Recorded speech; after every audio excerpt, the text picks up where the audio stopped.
হচ্ছে কাফের মুশরিকের ইস্তেগফার, ঠিক কিনা?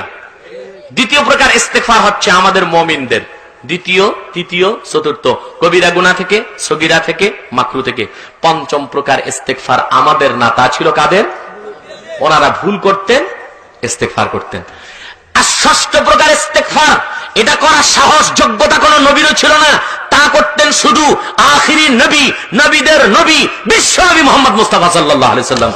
উনি কোনো গুনাহ করতেন না, উনি কোনো গুনাহ করেন নাই, উনি কোনো মাকরু করেন নাই, উনি কোনো ভুলও করেন নাই। কোন সুবহানাল্লাহ। হুজুর পাক সাল্লাল্লাহু আলাইহি ওয়াসাল্লাম ভুলও করেন নাই।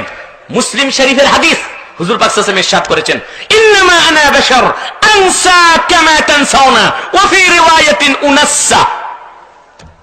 মাঝহুলের সিগা এসেছে। হুজুর পাক সাল্লাল্লাহু আলাইহি ওয়াসাল্লাম বলেন, আমি ভুলও করি না। ভুল বুঝেন? মানে আপনি মসজিদের দিকে যাচ্ছেন, ভুল করে ফরজ না পড়ে সুন্নাত শুরু করে দিয়েছেন, বুঝলেন?